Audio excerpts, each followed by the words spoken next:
Assalamualaikum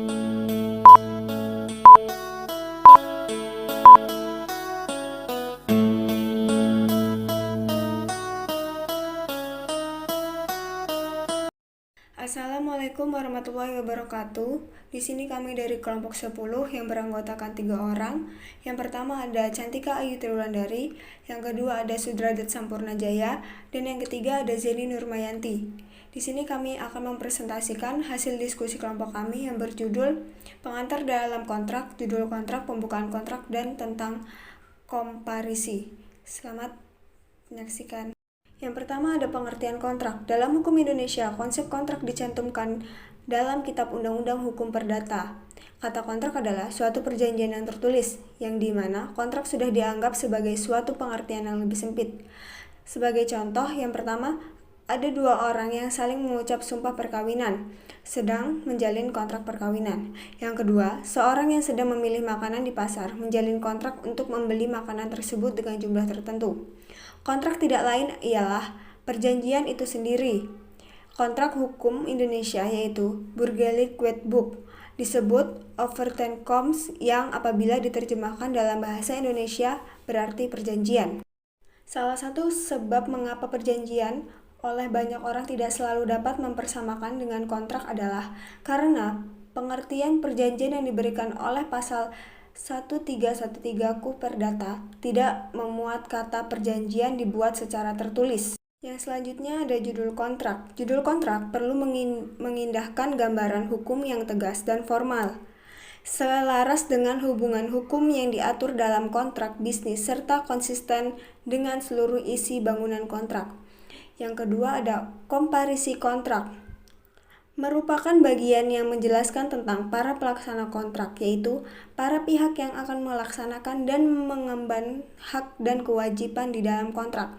Mereka adalah subjek hukum kontrak yang sering disebut juga sebagai pihak pertama dan pihak kedua.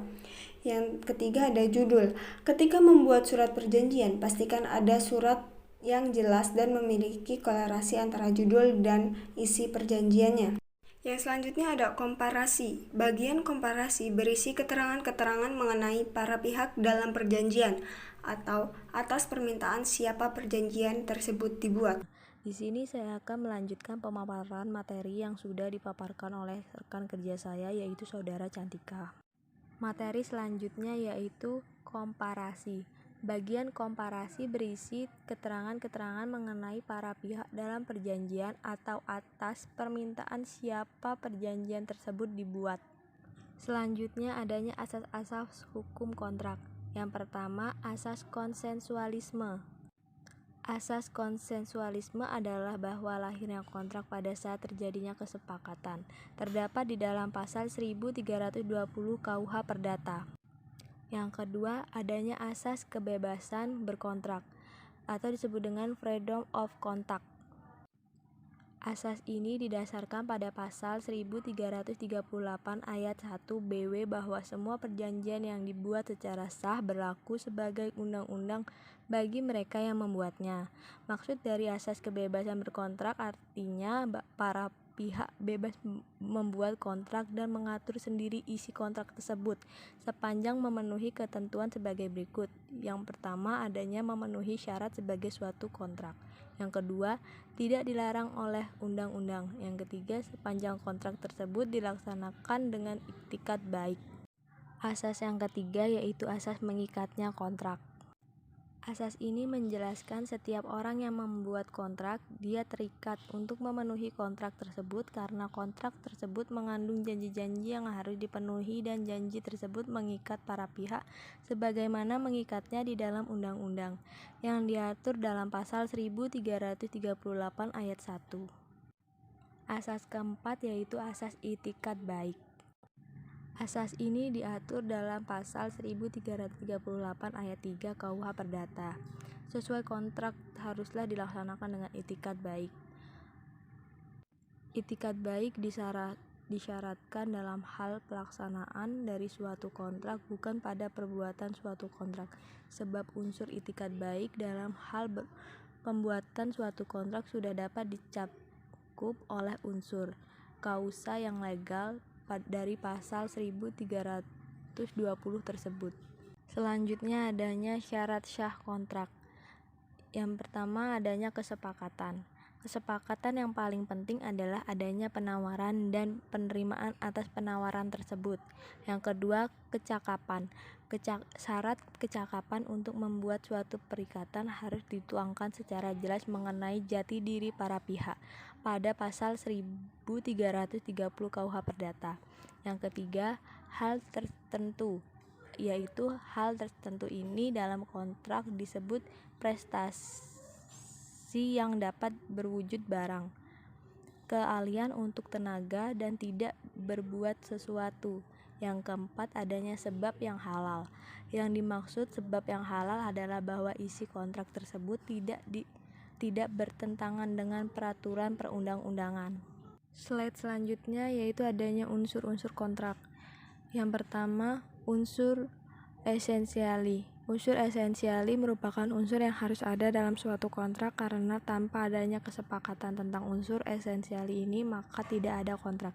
Contohnya dalam kontrak jual beli harus ada kesepakatan mengenai barang dan harga dalam kontrak jual beli.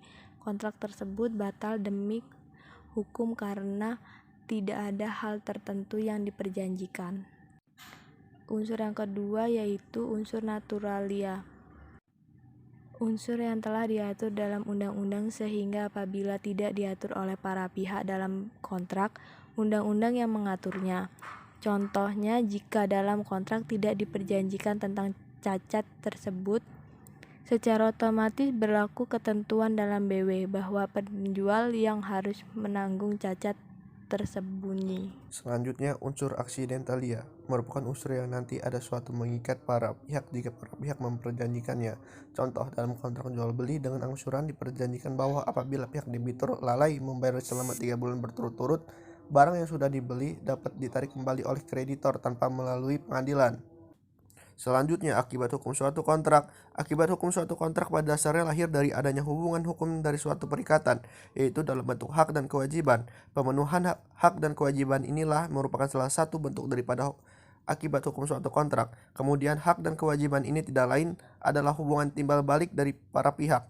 Maksudnya, kewajiban di pihak pertama merupakan hak bagi pihak kedua, begitupun sebaliknya kewajiban di pihak pertama merupakan hak bagi pihak kedua, begitupun sebaliknya kewajiban di pihak kedua merupakan hak bagi pihak pertama. Dengan demikian, akibat hukum di sini tidak lain adalah pelaksanaan daripada suatu kontrak itu sendiri.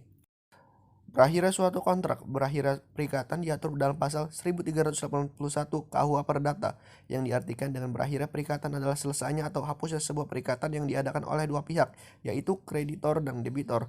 Dengan sesuatu hal, pihak kreditor adalah pihak atau orang yang berhak atas suatu prestasi, sedangkan debitor adalah pihak yang berkewajiban untuk memenuhi prestasi.